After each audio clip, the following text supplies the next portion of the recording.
Good afternoon, everybody, and welcome to a special Sports4CLE edition. Ohio State against Michigan. Buckeyes getting ready to face the Wolverines. Ohio State ranked second in the college football playoffs. Michigan ranked third. Both teams undefeated.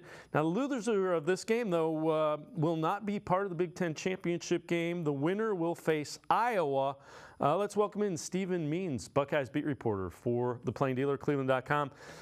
Stephen, given that the loser of this game not going to get to play in the championship game for the conference, is this a win or go home situation for both Ohio State and Michigan, do you think? Yeah, I think so. Last year it very much was at this point as well, except USC decided to lose to Utah in the Pac-12 championship game, which allowed Ohio State to backdoor its way into the college football playoff, where C.J. Stroud basically rewrote his entire legacy as Ohio State football quarterback, and now we see what it's turned into at the NFL level. But I don't think that scenario is going to play out this year. There's too many really good football teams, even outside of just the top four right now. Obviously, Florida State's still undefeated, even though they've lost their starting quarterback, Jordan Travis, for the year. But what Michael Penix has done at Washington, Oregon's looking like a more complete team. Alabama's lurking. Texas has probably the best win in the country still with that road win at Alabama earlier in the season. There's too many other teams who are going to have playoff caliber resumes to allow a chance for the Big Ten to get two teams in this season. While maybe you want to leave maybe 2% of a window open because things can get weird over the next 2 weeks. But right now, as things stand, when you look at what the top 8 is in the college football playoff rankings, I just don't see how whoever loses this game can find themselves backdooring their way into the college football playoff. Well, Ohio State pushed a little bit against Penn State, and then they've had 3 relatively easy wins: Rutgers, Michigan State, Minnesota in the last 3. What have the Buckeyes been able to do in those games, do you think, to kind of set things in motion and prepare themselves for this game against Michigan? Yeah, this part of the schedule has almost been like the final section. Every month has been like this for Ohio State. If you remember, they play Indiana, Youngstown State, Western Kentucky, leading into the top 10, a matchup with Notre Dame. And then they play Maryland, Purdue, leading into the top 10 matchup with Penn State. Now you've got Wisconsin, Rutgers, Minnesota, and Michigan State leading into this top 3 matchup with Michigan. The way their schedule has kind of worked out here is they've been able to build up to these top tier opponents every single time. And it's worked the first 2 times, beating Notre Dame on the road, beating Penn State at home, and now they close out with Michigan on the road. I think this last section of games, what you've seen is them get healthy, for one, whether that's getting Emeka Egbuka healthy, getting Cade Stover healthy, getting Denzel Burke healthy, TreVeyon Henderson getting healthy. Guys have gotten healthy, while also you've seen this offensive line, which there were a lot of questions about coming into the year about how you replace 3 NFL players on your starting offensive line, one of which was Paris Johnson, your starting left tackle, who was the top 10 draft pick in the NFL. We replaced that with Josh Simmons, who started off kind of, it was slow at first, but he's been more quality. Obviously, Josh Pryor on the other side, he's been quality as well, with Donovan Jackson and Matthew Jones as your guards. I think Carson Hinzman has maybe come along a little slower than those other guys, but he's also younger, so it's to be expected. But this was an opportunity really for an offense that, for health reasons, for needing to replace talent reasons, needed a full season to really gel and start looking like the offense that in some ways that we've seen in the years past from Ryan Day. And I think we're seeing that now. They're not going to be a 45 points per game team, but they can be a team who can be explosive at the right moments. What have you thought about the development of Kyle McCord, first-year starter at quarterback? And you look at the numbers, 28 or 29, almost 2,900 yards, 22 touchdowns, 4 picks, and everybody's still kind of picking at him because I think you're used to having the first, one of the first quarterbacks taken in the draft playing quarterback for the Buckeyes. I think these last 4 months have been this is how good C.J. Stroud was, guys. The fact that he's doing this in the NFL, I think if you didn't have an appreciation for C.J. Stroud during his time as a Buckeye, and I get it, he never beat Michigan, he never even played in a Big Ten championship game, and he lost his only playoff game. I get it, and he also lost to Oregon. I get it, it didn't always look smooth, but that dude was awesome. And he and Justin Fields, what they were as Ohio State quarterbacks, I think it skewed the way quarterback development is supposed to look. Justin Fields did it first because from game one, he was awesome. CJ Stroud needed a couple games to get going. You're not supposed to look like one of the 5 best players in the country in year one. You're just not. That's not normal. What CJ Stroud was his first year, what Bryce Young was the year he won the Heisman, Caleb Williams was in 2022 when he won the Heisman, that's not normal. What Kyle McCord's progression like is a little bit more normal, while also not needing to be a guy who like CJ Stroud, Justin Fields were throwing 40 touchdown passes and 3,500 yards. They didn't need that from him because this is a stout defense with a great running game. So he just needed to manage the game. He has a nice luxury car. Just drive it and don't crash anything. And I think as the season has gone along, he's done that more efficiently by the week. So when you do get to a game like Michigan, as we saw against Notre Dame, when he has to make a play, he can make that play. What about TreVeyon Henderson? What have you seen from him? And you mentioned healthy. What have you liked that you have seen? If you've seen Game of Thrones, you know about the prince who was promised. That's what TreVeyon Henderson has been, especially since he's come back from injury. His last 5 games, he's had 100 yards in all but one, and that was a Michigan State game where it was over by halftime, so he didn't even play in the second half. Against Notre Dame, he had 104 yards. He had the big 61-yard touchdown to open the second half that kind of sprung things open for the offense. And then after a couple of weeks off while dealing with an upper body injury, he comes back against Wisconsin with 162 yards. Plus, he's getting involved in the passing game. And then we saw it again at Minnesota where they ramped him up a little bit with 146 yards plus 26 yards catching. This is the TreVeyon Henderson I've been hearing about since high school, but more importantly, the TreVeyon Henderson we've been hearing about all offseason, where regardless of whether you're talking to coaches on the record or just behind the scenes, they thought he was running like a maniac. And we saw flashes of it at the start of the year, but for the last couple of weeks, we've really gotten the chance to see it. And it's at the right time because they're going to have to lean on him against Michigan. Kyle McCord, I'm very complimentary of the way he's progressed this year, but he should not have to be the guy to go out there and win you the game on Saturday. That should be TreVeyon Henderson and Marvin Harrison Jr. and Emeka Egbuka, the weapons around him. Ohio State has to establish the run on Saturday, and they have a back who gives them the capability of being able to do that. All right, Michigan also undefeated. A couple of weeks ago, they beat Penn State, and they ran the ball 46 times. They threw it only 8. They didn't throw it past the entire second half. How concerning is that as you look at this matchup? Well, as a millennial, it's concerning because it's not 1964. You shouldn't only be throwing 8 passes in a game. But I don't think it's not comparable to what Ohio State's going to deal with. Penn State is a very elite, one of the 5 best defenses in the country, but their offense is atrocious. Hence why James Franklin fired his offensive coordinator a couple of weeks ago, Mike Yurcich, who used to be a quarterback coach at Ohio State back in 2019. Michigan was able to do that because they knew that they could just play time of possession, run the ball, and almost play as conservative as possible because they weren't worried about Penn State going down and scoring on them. That's not the Ohio State story. They have weapons on offense and will be able to put up points. And Michigan has to be able to match that to a degree. So while Michigan is a run-first, run-heavy team, and I do expect them to run it a lot, I don't expect J.J. McCarthy to throw more than 20 to 24 passes if he doesn't have to do that. But if he only throws 8 passes on Saturday, that means a lot went wrong for Ohio State that I'm just not expecting to be the case. All right, so what are some of the keys? What does Ohio State have to do to come away with a win in this one? I think the Penn State game, though, for Ohio State, their win over Penn State does have a little bit of a blueprint for how this can go. Penn State had a couple of really elite running backs as well, and Nicholas Singleton and Katron Allen, though they haven't necessarily played to that level this year, but they were run heavy with elite defense. Ohio State shut down the run early, and then Drew Aller basically couldn't do anything else for the rest of the game, and Penn State had no offense. Defensively, they've got to make J.J. McCarthy beat them. And they're more equipped to do that this year than they were last year when Jim Knowles would send blitzes and leave these corners on an island. We saw 75-yard touchdown pass, 85-yard touchdown pass. But because guys in the secondary couldn't make tackles and they couldn't hold up in coverage. That's not true this year with the way Denzel Burke, Jordan Hancock, and Davis and Igbinosun and Josh Proctor have been playing, even Sonny Styles. And I know you won't have Lathan Ransom on Saturday, but Jordan Hancock and Sonny Styles sure you up there while Jahad Carter is expected to be in the mix as well.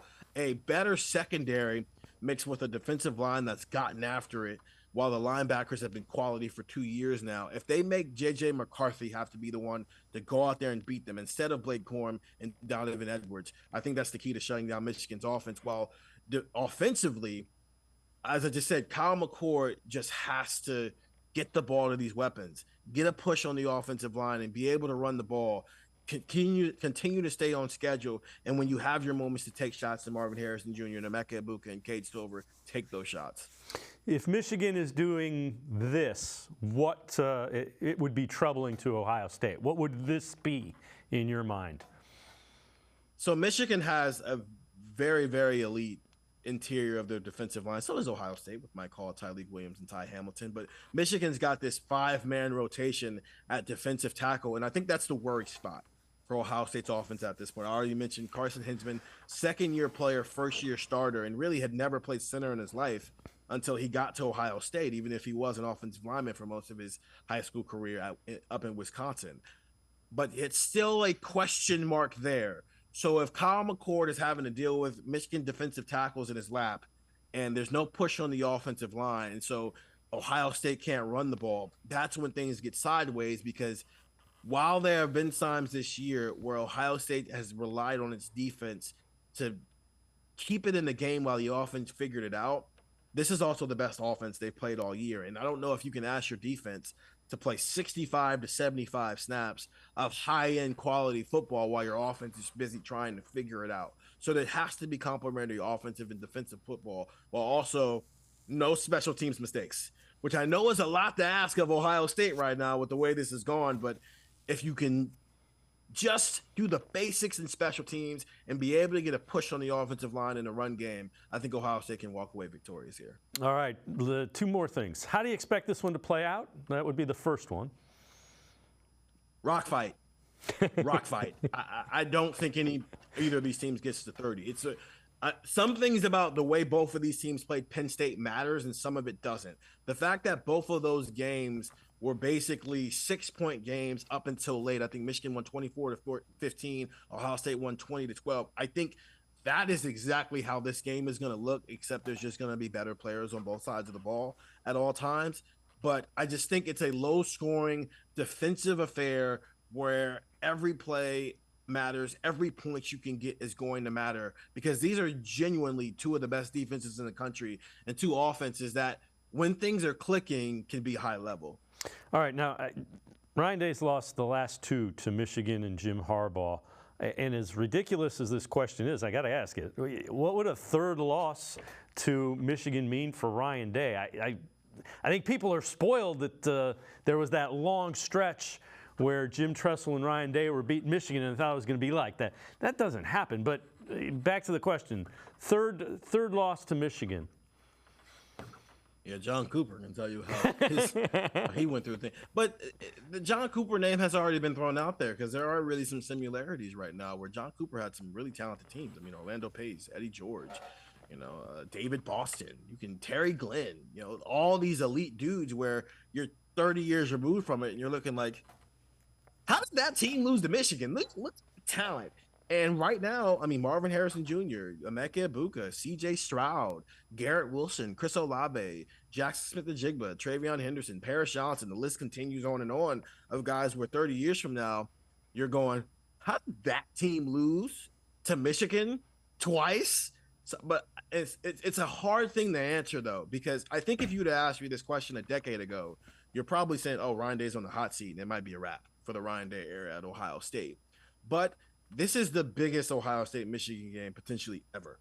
It's two 11-0 teams, and we've seen that two other times before, but a spot, as you mentioned, in the Big Ten championship game, a spot in the playoff is on the line, all the extra that's going on right now with the alleged sign-stealing scandal, the fact that we're getting ready to go into a 12-team playoff world, so this is no longer going to have an implication on whether or not a team makes the playoff or not, the fact that the Big Ten is getting rid of divisions after this year, the fact that both of these head coaches might actually hate each other, which there's always been a level of respect in this rivalry. I don't think that's true this time around. Both of those coaches this week got asked verbatim, do you respect the other coach?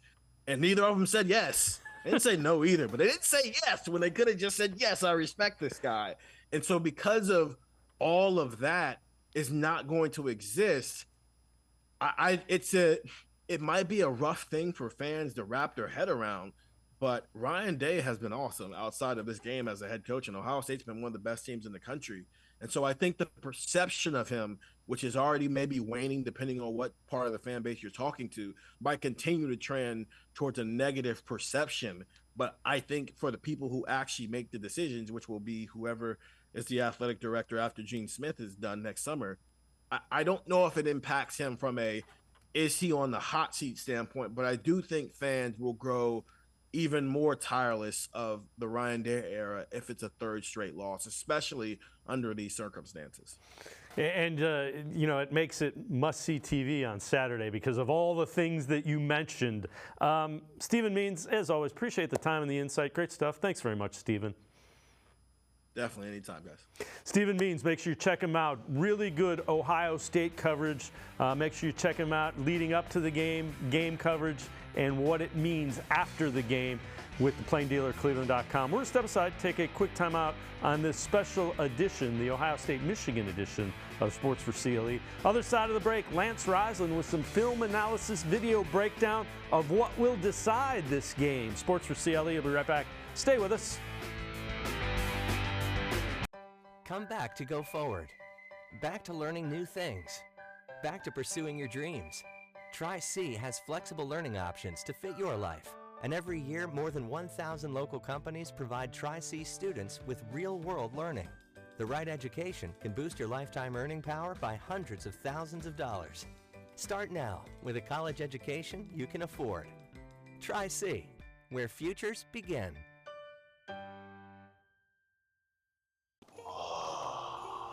An Ohio lottery machine. The holiday scratch-offs are worth hundreds of millions of dollars. Non-winning tickets have a second chance. Is that Miriam Bright? The first ever $30 holiday game! No.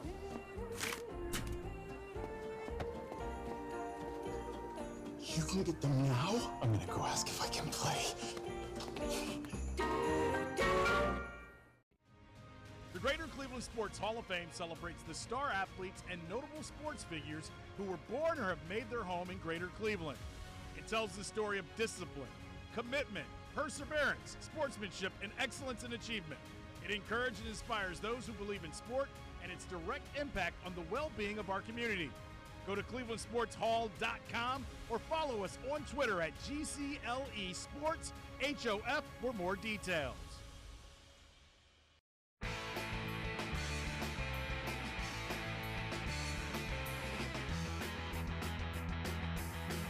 Welcome back to this special Michigan-Ohio State edition of Sports4CLE. Let's welcome in Lance Reisland from the plain dealer, cleveland.com. Film analysis, video breakdown of some of the things to keep your eye on for this Michigan-Ohio State game. Lance, when you look at this, winner of this goes to the Big Ten championship. If they take care of business, they'll be in the college football playoff. Loser of it, it's going to be awfully tough for them to get into the playoffs this year. Well, yeah, especially I really think Michigan has to win. I think Ohio State has a shot. The resume is a little bit better than Michigan's, but Michigan's going to have to win. I think this game, it's kind of like when you going into 2 years ago, Michigan didn't have, most people feel Michigan didn't have a shot. Now that a lot of people are saying Ohio State doesn't have a shot or Michigan's much better. And I think it's going to be a very, very competitive game. I think both defensive coordinators are going to be at their best, and they're going to force these quarterbacks. Because when you look at the rosters, when you watch the film, and I've watched all 11 games on both teams, and they are really good everywhere. So it's going to come down to when you're really good everywhere, quarterback play kind of stands out because as good as Ohio State is, and I think Henderson is a game changer. In fact, I think he's the best back in college football. Corum and Edwards are just as good. The offensive lines are both good. The defenses are both good. So it's going to come down to that quarterback play, in my opinion, and how those defensive coordinators attack. But I think it's going to be, it's kind of what everybody wants, right? There's new animosity. They don't like each other. I think it's always good for college football when both of these teams are good. All right, let's take a look at the first clip. Take us through what you see here and the importance of it. So last 2 years, the Michigan Wolverines have rushed for 549 yards against Ohio State. That's a staggering number. And one of the reasons they've done this is not talent. and it's just because I think they had a new scheme. So as this play runs over and over, you're going to see J.J. McCarthy. You're going to see on the Michigan left side or Ohio State's right side, they have a guy over the center and a guy in the wide 9, J.T. Tuimalu. So they're outmanned here. The Michigan has 5 guys there, and Ohio State only has 2. And they did this a number of times the last 2 years where they've been outmanned alignment-wise. So this is not a talent thing. This is not, the scheme or anything. This is that they just have more people on that side of the ball. And you saw it on the 75-yard touchdown run.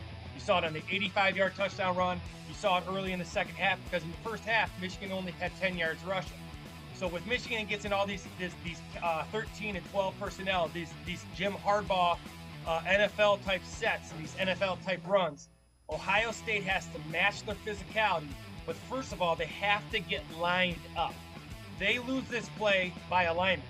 They did not lose it by skill. They did not lose it by, not using technique or strength. They simply lost it because they weren't lined up right to a tight end set. So that's the first thing that has to happen is Michigan has to continue to do this if they want to have success, and Ohio State has to figure out a way to stop it. And Michigan is going to continue to throw a bunch of different formations to see if Ohio State can line up. Yeah, and, look no further than the Penn State game for Michigan earlier this year. They did not run the ball the entire second half, and they ended up running the ball all over Penn State. Pretty good football team, and beating them. All right, next clip, you mentioned kind of attacking the quarterbacks. Take us through what you see here and why it is important. Well, you're going to see, so these quarterbacks, like I said, breaking down this film, they're so good at every position. They're NFL talent in almost all these positions. So what it comes down to is these quarterbacks, and you got to not let these quarterbacks do what they do best. And what J.J. McCarthy does best is that he is a play continuer. He's going to keep the play alive, very like Mahomes style, where he just makes plays. You're going to see him flip the ball here. He gets a free rusher from Indiana. He makes a miss, and then he ships the ball out here to Edwards, who gets the first down. So Ohio State has to stop the run, get lined up right, and they got to keep McCarthy in the pocket. Those are the 2 keys. They got to, again, make it second, behind the 6, second, 8+, and then they got to keep him in the pocket because when he gets outside the pocket, he's really, really dangerous, and he's only gotten better. So they got to keep him in the pocket because they've had some protection issues, and he's had some accuracy and some processing issues this year. So this is what he does best. If Ohio State sees this, they're in trouble. They see the next couple of clips, they're going to be in good shape. All right, so again, you see outside the pocket, dangerous guy, J.J. McCarthy. All right, take us through this next clip, and you kind of alluded to keeping him in the pocket, and what do you see here? So what you get here is that you're going to get, this is what he struggled with.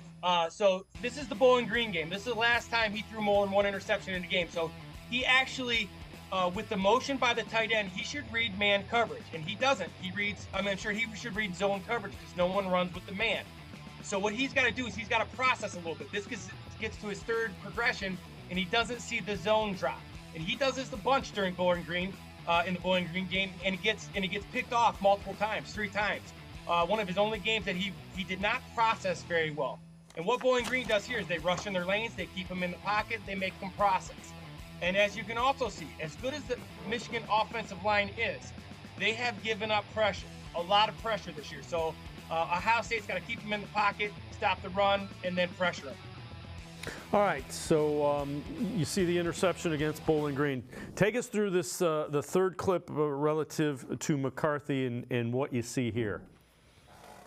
Well, here's what's got to be a little bit scary for Michigan fans, right? So Barnhart, who's been the right tackle 52, he has really struggled in pass protection. And if you watched the Penn State game, the thing that I constantly hear is they ran the ball 34 straight times, and that's a credit to them. But one of the reasons they had to run it so much is they could absolutely not pass protect against this ferocious Penn State defensive line. A defensive line that probably doesn't have, in fact, I know it does not have the talent of the offense, the Ohio State defensive line. So they're going to have to chip. They're going to have to help Barnhart. Again, this is a concern for Michigan, is that when they have to get in true passing situations, can they hold up and drop back passing? Because if they're running the ball and they're staying on schedule and they're dominating the line of scrimmage, they'll never get to this.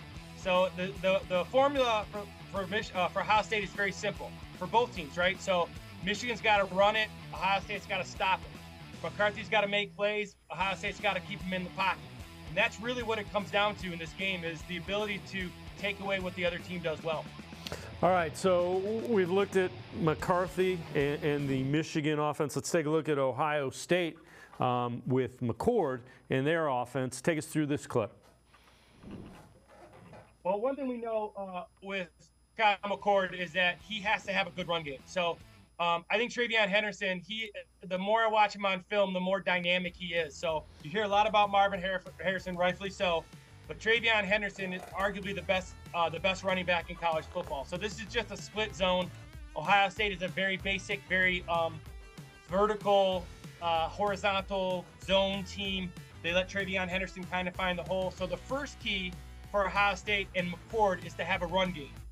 He has not shown the ability to carry the offense, and they've had some guys who are NFL, a guy who's going to be Rookie of the Year this year, and C.J. Stroud. So, he's a good college quarterback. He's just not at that level yet. So they need a good run game. Henderson being healthy is the first thing Ohio State needs. And again, just like on the other side of the ball, Michigan has to take Henderson away. So again, it comes down to those big boys up front. Who's stopping whose run game?